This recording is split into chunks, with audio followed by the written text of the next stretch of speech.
Dental Clínica, Dr. Giovanni Dantas apresenta Papo Saudável. Olá pessoal, sejam bem-vindos a mais um programa Papo Saudável. Esse programa que vai ao ar, como vocês sabem, em 6 rádios em 5 cidades. São Alto do Rodrigues, Campo Grande, Itajá, Angicos e 2 rádios em Açu. E esse programa já caiu na boca do povo, as pessoas estão gostando muito e eu fico muito feliz com isso.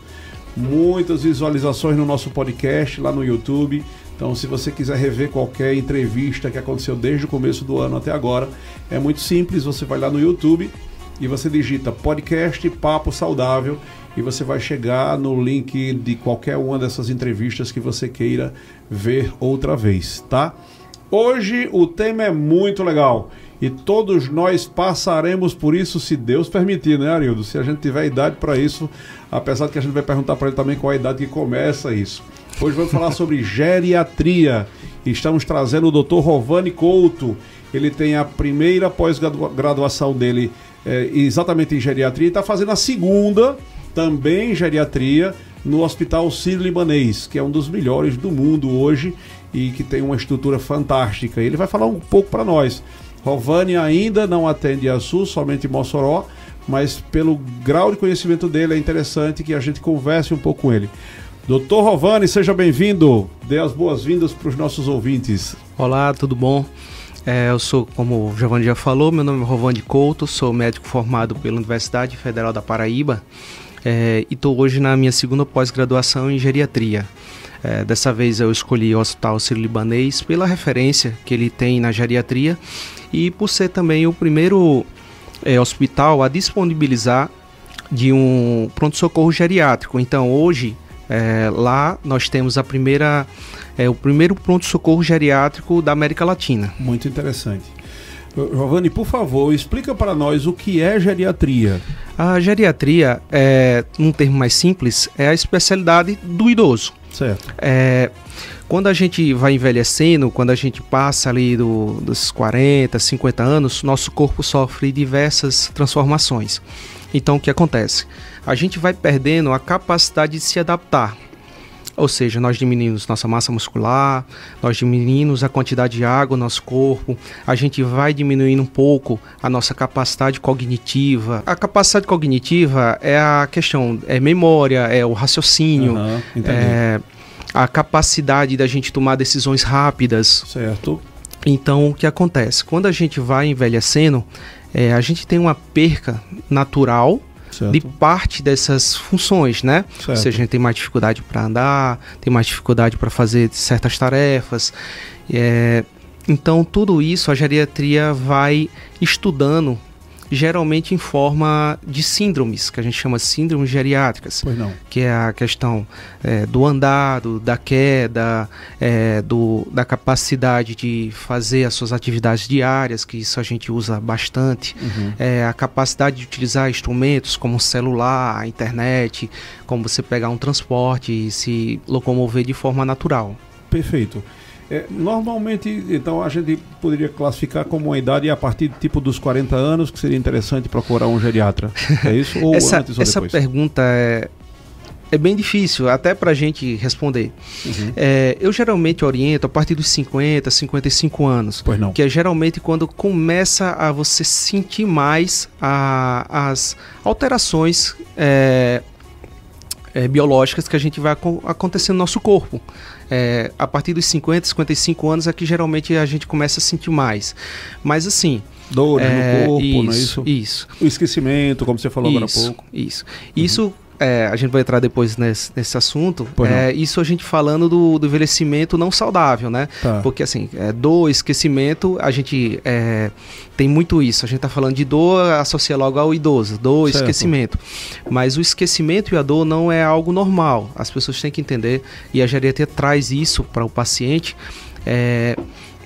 essa inclusão dele perceber que ele pode envelhecer de uma forma saudável sem ser tão afetado pelas doenças inerentes nessa faixa etária. Perfeito. Eu separei alguns temas, Rovani, para você nos auxiliar aqui, nos falar um pouco. E eu queria começar falando do básico, tipo medicamentos Como é que funciona medicamentos para as pessoas mais idosas? É do mesmo jeito que para a pessoa mais jovem? Ou você tem que ter uma dosagem diferente? Ou se evita? Você estava me falando em off que a grande sacada hoje em dia é tentar remover medicamentos, né? Sim, fazer com que ele tome o mínimo possível de medicamentos. A gente faz uma brincadeira na geriatria que se diz o seguinte: se você olhou a lista de medicamentos, se você não sabe explicar é porque ele não tem função. A gente tem isso muito. Eu fico brincando com os colegas dizendo que o geriatra é o meio de campo, ele organiza. Às vezes a gente tem um paciente ali nos seus 70, 80 anos que ele tem o endócrino dele, ele tem o cardiologista dele, ele tem o neuro dele, ele tem o ortopedista, e às vezes a nossa maior função é organizar. Às vezes fazer essa intermediação. Como você falou das medicações, né? Entenda, como eu acabei de falar, quando a gente vai entrando na certa idade, isso é comum a todas as pessoas. Então, a sua composição corporal vai mudando. Então, quando a gente vai falar que a maioria das pessoas falam muito, anti-inflamatório. Porque o anti-inflamatório é mais tóxico com o idoso do que o paciente comum. Paciente comum não, o paciente não idoso, né? O que seria? Como o próprio idoso tem uma quantidade menor de água no corpo, e o anti-inflamatório não esteroidal, que é esses que a gente usa muito comum, diclofenaco, ibuprofeno, cetoprofeno, acho que todo mundo conhece. Sim. Eles têm um nível de toxicidade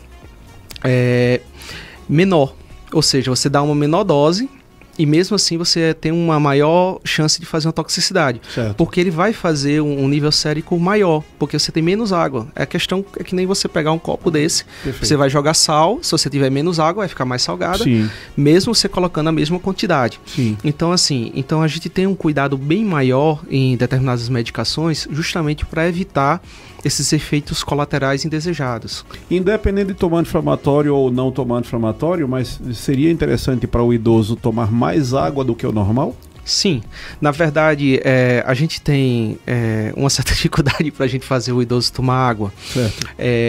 Porque o que acontece? A gente tem um centro regulatório da questão da sede, né? Certo. Então assim, quanto menos água você toma, menos sede você vai tendo. Então imagina, você inicialmente quando a gente começa a tentar fazer o tratamento no paciente mais idoso, então quando ele começa a ter água, diz, doutor, agora que eu tô sentindo sede, eu tomo muita água, agora eu sinto sede, mas é justamente isso. Então a gente tem a regulação do centro da sede, é uma regulação cerebral da questão da sede. Então, à medida que você vai tomando mais água, vai se hidratando, você vai sentindo mais sede. Então, isso vai ficando mais fácil, vai ficando algo mais natural. Outra coisa, como eu acabei de falar, a geriatria estuda justamente essa população pela perda de uma certa forma de adaptação. Então, quando você está depois dos seus 60, 70, 80 anos, você desidrata com maior facilidade. Então, sua pele é mais fina. Então, você tem uma menor capacidade de se adaptar tanto ao calor quanto ao frio. Então, a água é muito importante nesses pacientes. Uma simples diarreia pode gerar um problema grave, na verdade. Além disso, a gente tem um menor limiar, né?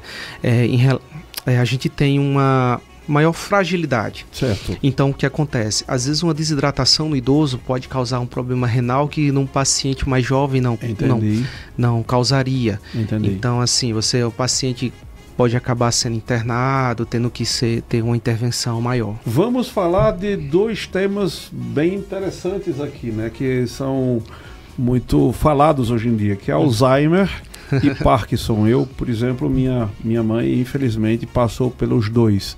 Né?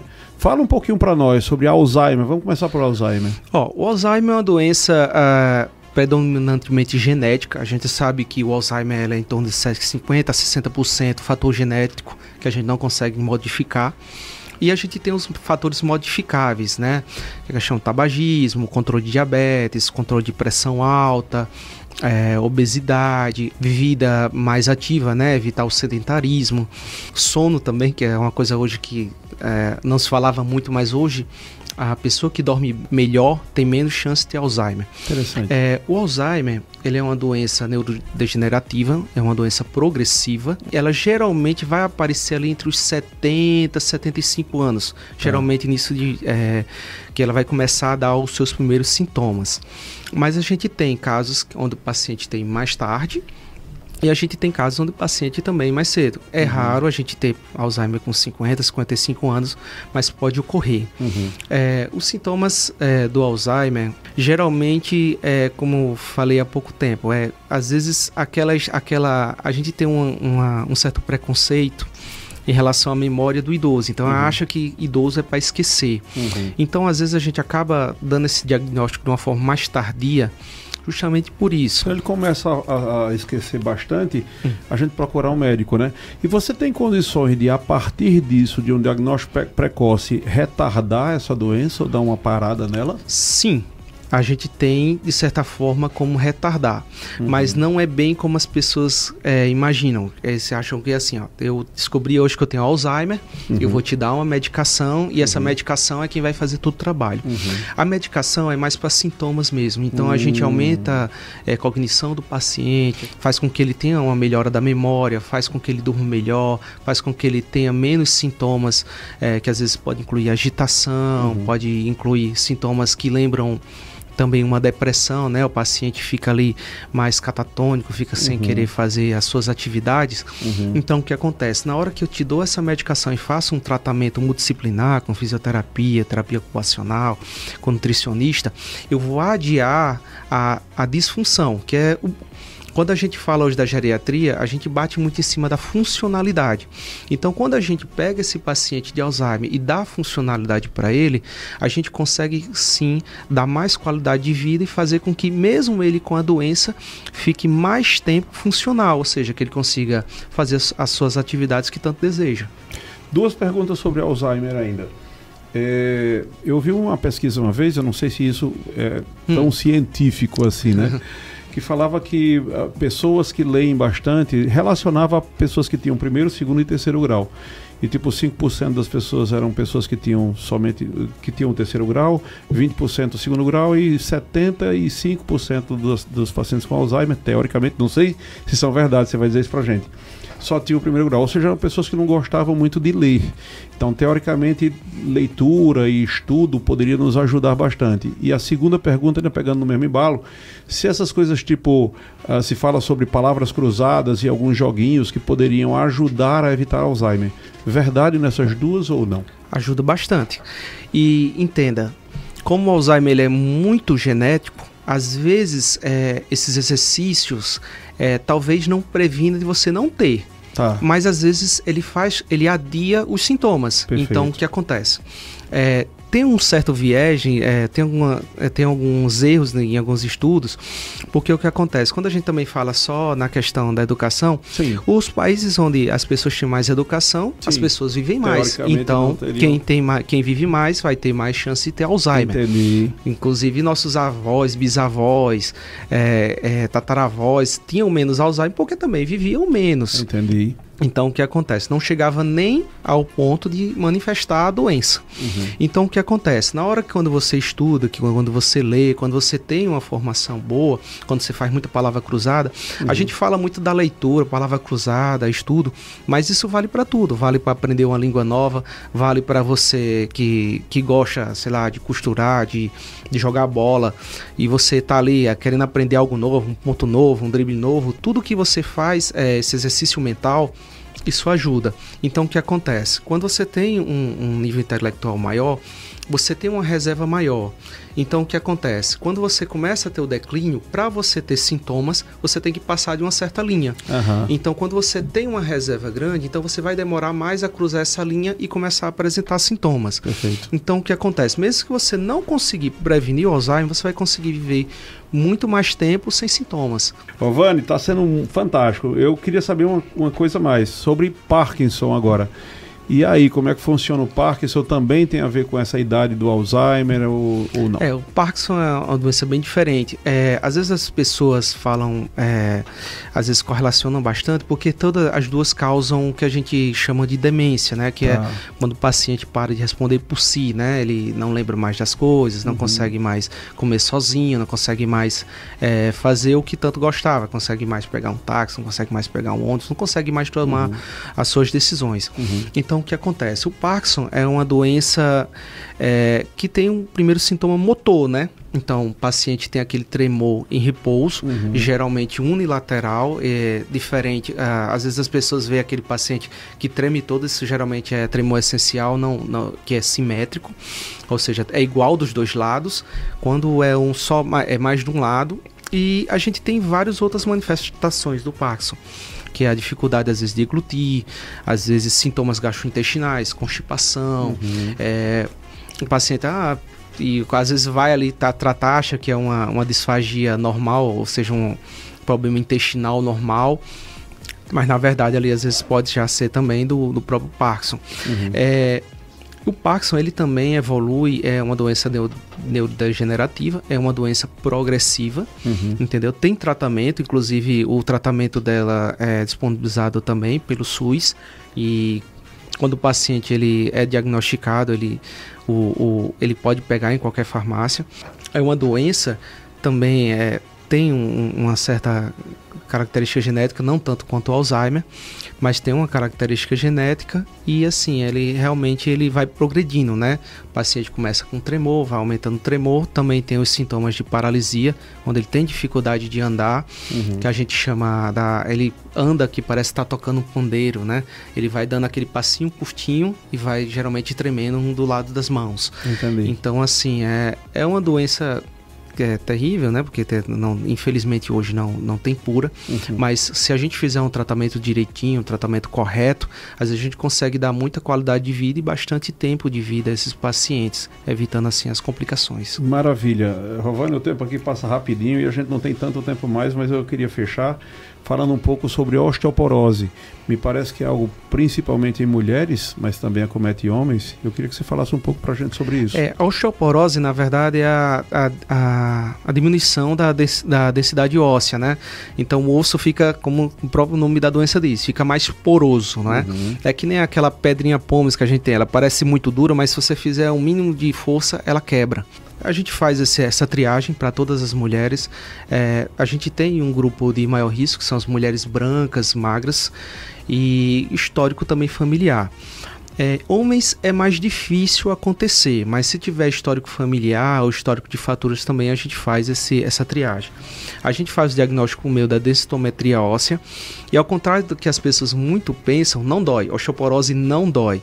É porque geralmente a osteoporose ela vem acompanhada às vezes de outros problemas ósseos, como doenças articulares, ou seja, dói nas juntas, né, as famosas dores nas juntas. Certo. E também, às vezes, também acompanhada de osteoartrose. O tratamento é muito importante porque é uma doença que realmente tira bastante a função do paciente. Porque o que acontece? A osteoporose em si não vai causar muitos problemas a não ser que haja fratura. Quando ocorre realmente a fratura, quando o paciente acaba acamado ou às vezes com a dor crônica decorrente da fratura. Até pela dificuldade de reduzir aquela fratura, né? Fazer com que ela solde, digamos assim. Isso. É? E também pelo próprio status performance da maioria dos pacientes que tem osteoporose, que geralmente é o paciente que também já tem problema de musculatura, que é um paciente ali mais idoso, né? Então ele tem essa dificuldade maior de se reabilitar, de voltar a andar, de fazer, de ter sua vida normal. Os problemas reumatológicos, eles também aumentam na terceira idade, a partir dos 50 anos? Sim, principalmente quando a gente fala de osteoartrose. Passado o tempo, a gente tem realmente mais disfunção, né? Então seria interessante, vamos falar um pouco agora sobre prevenção de problemas. O que é que você indicaria para aquela pessoa que já chegou nos 50 anos e de repente é sedentário, come tudo que tem pela frente? O que é que você indicaria? Inicialmente, a gente tem a questão dos hábitos saudáveis.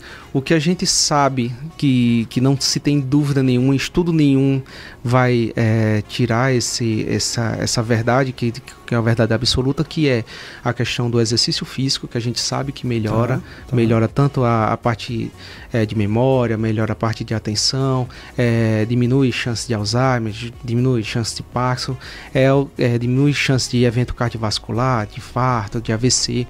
Então, assim, a atividade física é muito importante. E quando a gente fala de atividade física, quando a gente fala do público geriátrico, aquele pessoal mais idoso, então a gente tem que, é diferente, a gente tem que ter tanto a parte cardiovascular como a gente tem a parte resistiva, famosa musculação. Pode ser musculação, pilates, porque o que deixa o paciente durinho, firme para estar andando, independente com seus 80, 90 anos, é musculatura também. Perfeito. Então, se a gente não tem musculatura, a gente não tem funcionalidade. Outra coisa, alimentação.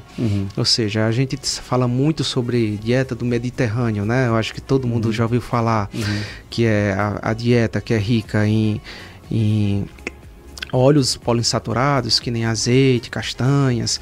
Então isso melhora a questão cardiovascular. Também muito peixe, né? Muito fruto do mar.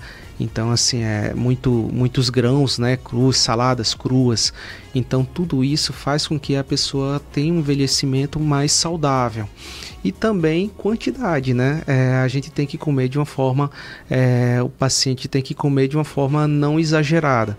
Então, a gente tem alguns estudos, principalmente japoneses, que eles têm eles têm até um bordão lá que coma e sinta um pouco de fome no final. Então, o exagero também faz com que a gente tenha menos saúde no futuro.